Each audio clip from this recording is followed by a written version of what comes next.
What's going on, Neverwinter community? It's your boy, Frank, your least favorite barbarian, and it's that time to bring out a build. For those who follow the channel, I told you guys, once I got the hang of things, I would make a build, and we would make a series of builds leading up to very end game. So this is the first installment of that. So take that as it is, and if you see something that's out of place, know that it's out of place for a reason. It's the purpose of these series of videos is to give people who just hit 70 what to do, how to do it, and where to go. Okay? So with that being said, we're going to get right into it. We are level 80. We just did our first layer of Mad Mage. And the stats are pretty well established. There's a couple that need min-maxed around. Obviously, hitting the 108,000 combat advantage is going to be tough for most people. So with that being said, we're going to get right into it. This is my stats. I am overcapping an arm pin. I don't need 12,000, but this will lower itself. But it's kind of hard to lower crit strike, and it's kind of hard to lower armor pin because literally everything has crit, armor pin, power, and defense. So with that being said, combat advantage is going to go up next video, and hopefully we can min-max armor pen and crit into something more relevant like combat advantage, a little bit more defense, and things like that. So these are the stats I'm sitting at. I've yet to try re-rolling these stats. These are the stats that I came up with once we hit 80. I just went crit and dex. I'm sorry, strength and dex. So the gear. For the Barbarian, for the most part, a lot of things aren't going to change. Obviously, I have the Spy Guild helmet for the 5% damage in Undermountain. The Feared Kimono is still pretty good. I did switch out Crash Guards. Or I did switch out Fearbringers for Crash Guards. For the one main reason is the Fearbringers here gives you 3% encounter powers damage, but your daily is down by 30%, and I need to hit my daily. My daily is pretty good. It's probably the highest hitting thing that I do. So I thought lowering that by 30% was kind of irrelevant. So I put Crash Guards on it. The weapon set is still exalted. I will get the best in slot weapon set eventually. Obviously it's RNG based, so here we are. Hills of Fury still considered best in slot, just for the 3% more damage. I will start putting kits in these, especially this, just to get more stats and more damage. So with that being said, most of this is going to change next mod or next video, especially the weapons, as long as I get them. Artifacts, I'm running this for AoE, and then these will switch out. Probably the music box, the ring, and the Staff of Flowers. I did pull a Staff of Flowers, but it was expensive. It was kind of too expensive to pass up to put on for 2,000 more power. So I sold it to compensate something else. The neck and waist is still the shard.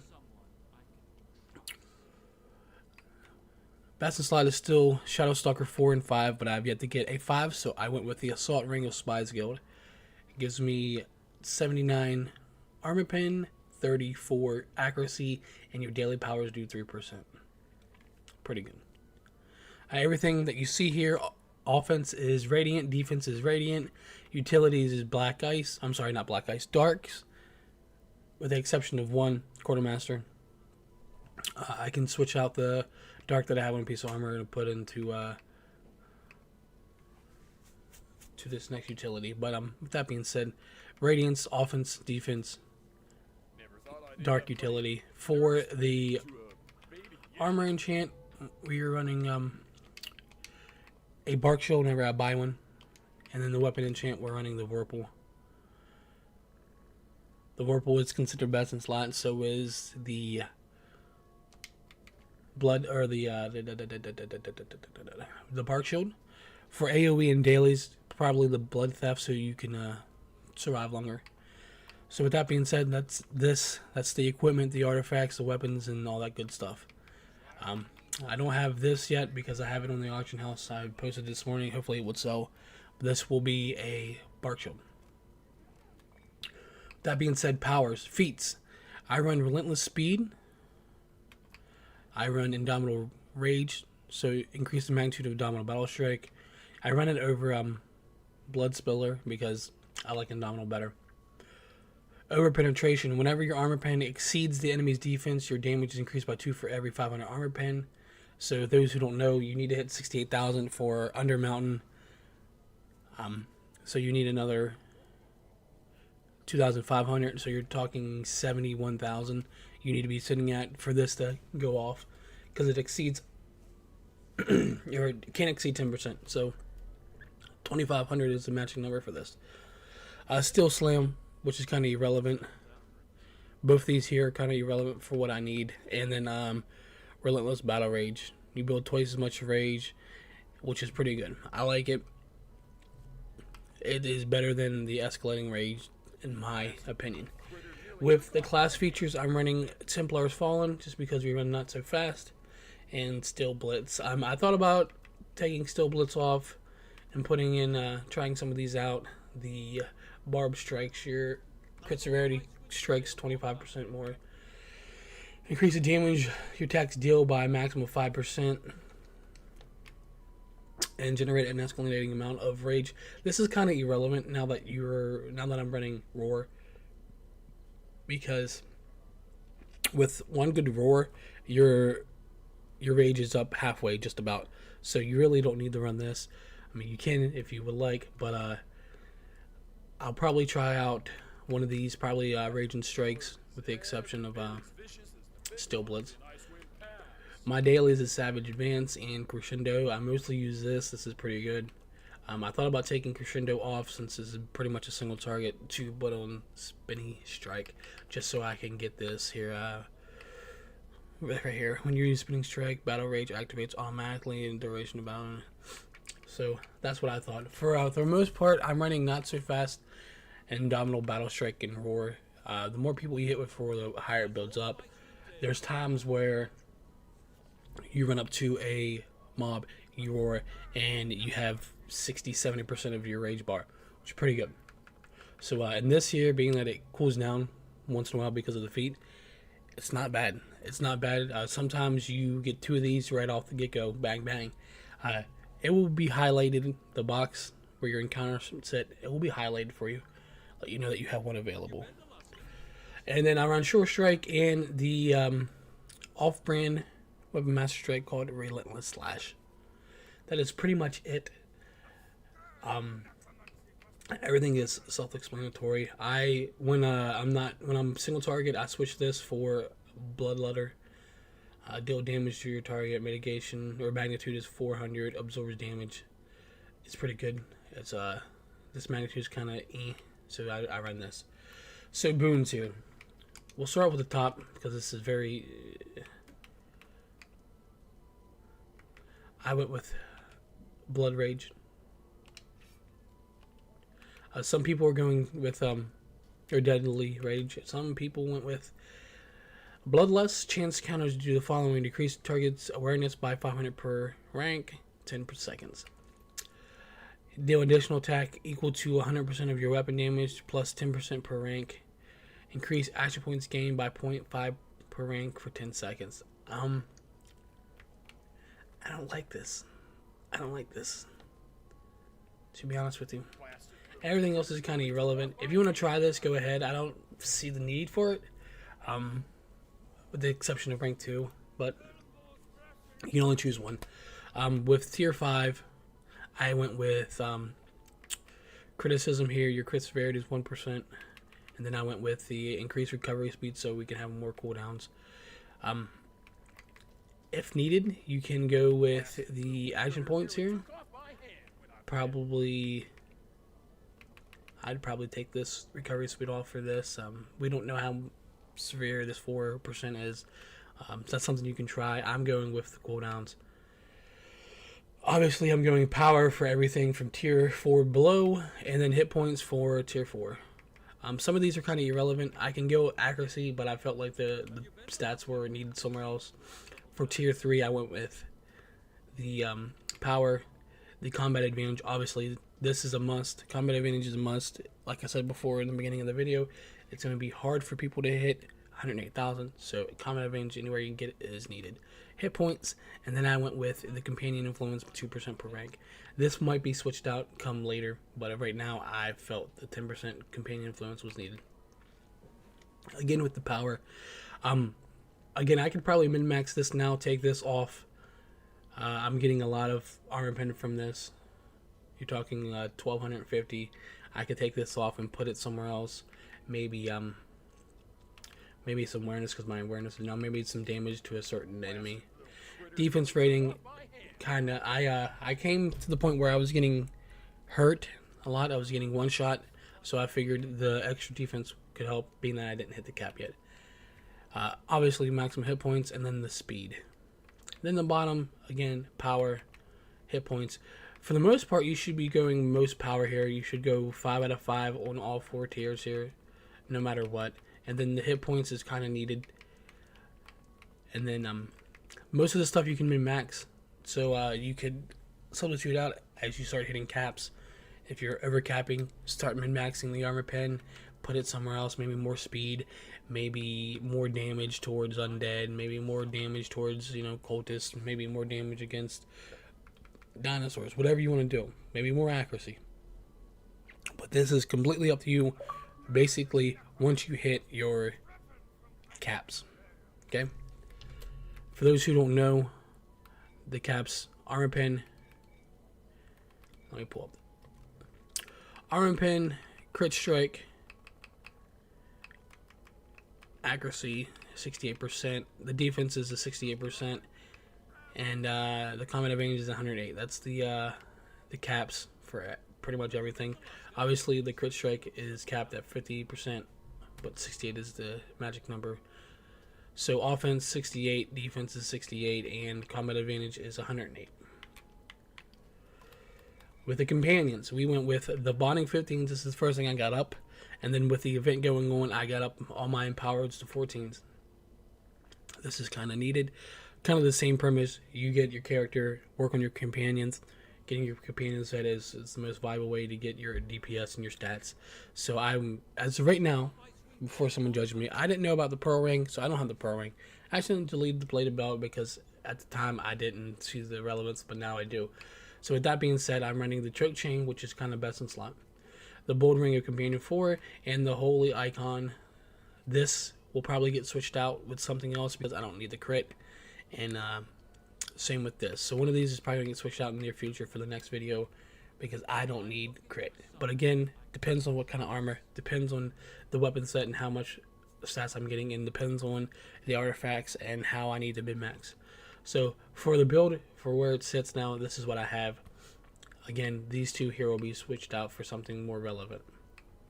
I am running potency. Obviously, this is pretty much the best thing imaginable for a DPS. These are kind of all over the place right now. I am running mercenary discipline. I tried this out for more combat advantage. Right now, as it sits, I don't have a lot of options, but I will switch this out as soon as I get a better option. For some reason, an offensive class only has 1 offense, 3 defense, and utility. It should be the opposite: 3 offense, 1 defense, 1 utility. But for some reason, this is the class that I got, and this is the roles that I have here: is 1 offense, 3 defense, 1 utility. So with that being said, I went with the mercenary for the 4K power, 2K combat. I went with the Baby Bear's Instincts for the combat advantage. I went with Cryptic Insight for the combat advantage. The Baby Deep Crow, I got this up immediately for the 8,000 power. The if you only have 1 offense, depends on how much of the into the pack thing that you have here. For those who don't know, the Tame Velociraptor has a part of the pack 1,500 power for each person. So if you don't have the Deep Crow, this is a good option, especially if half your squad is running the Velociraptor. And then I have here for the power and awareness. This here can get up immediately. This will probably be the next upgrade that I do, is get this up so I can get more power and awareness. For the bolster, we went with the creatures, obviously, for the pup. This isn't needed, so those who don't have Deep Crow is you guys are suffering. So get a Deep Crow immediately. And the gold line was already legendary. So what I did is I bought a Fora here. It was already purple, so it was like 200k for the purple, and then I spent the mill to get it up, and then the that's pretty much it. Now I got the 15%. The max you want to hit is 15%. So those who don't know how bolsters work, it takes the top 5 companion qualities that is in that particular category and gives you percent. Green gives you 1.5%, blue gives you 2%, purple gives you 2.5%, and legendary gives you 3%. So you can't buy 12 purples and try to get your bolster up. It's not going to work. It's going to take the top 5 qualities, put them up. So you have to get 5 legendaries. There's no way around it to get the 15%. So basically, you want to get, how you want to do it is you want to get these best in slot, right? And then hope to God that they fall under the category you need to get them up to legendary. Okay? And then get the 15% bolster. This is one of the things that I decided right off the jump that I was going to get. Worry about my offensive stuff for my main tune later. Get the companion stuff up first. Hasn't failed yet.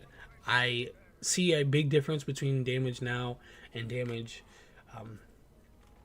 in mod 15. Obviously, the numbers we're hitting are a lot lower. But I mean, like, how, like, the DPS board comparison, I see a big difference. So with that being said, we're on to the Insignias, the mount bonuses. I am running Warning, Persuasion, Devotion, Covenant, and Guile. For those who are still running bonuses that say when your companion attacks, you need to substitute those out for something that doesn't say that, because if you're running an augment, the augment never attacks. So there's some things out there that say that, so you need to switch them out for something. For the most part, I am running Barb dominances and dominances everywhere I can. The enlightened skills I'm thinking about substituting out, because again, the crit is overcapped. So I have 4 skills that I can substitute out, which is a significant amount of crit. You're talking 2,000 crit here. So I'm thinking about substituting them out either for awareness or something along those lines, because my awareness is undercapped at the moment. So these are changes that we'll be making coming in a later video. These are changes that will be established, and then depending on what kind of things come up between now and then, will also be in the next video. For those who don't want to run Guile or don't want to run some of them, one thing you could try is the Barbarian's Revelry. When you perform a crit strike, you healed 1% of your max. So right now, my max is 256,000. So whenever I crit, I don't know if there's an internal cooldown. I haven't tried it yet. But whenever you crit, I should heal myself for 2,500 HP. Again, it's not a lot, but if it procs every time you crit, then you're going to be healing yourself. Kind of like a off-brand, watered-down lifesteal. That's a decent one to go to. But because as a Barbarian, your stamina isn't hardly ever full. So you're not getting the 10%. And then it's always below because you're sprinting everywhere because you're so slow. So, again, this is kind of irrelevant, but it has 2 offenses. It has 2 dominant slots, so that is something as well. So with that being said, expect a new video coming out relatively soon for the build update, and expect some mod 16 information videos coming out in the very near future. One being layer of Mad Mage, some tips, tricks, and how to complete it. It's not too hard, and legacy campaign video and things like that. So if that's something you're interested in, make sure you subscribe to the channel, like, comment, and share the video. Thanks for your support, and thanks for watching. Peace.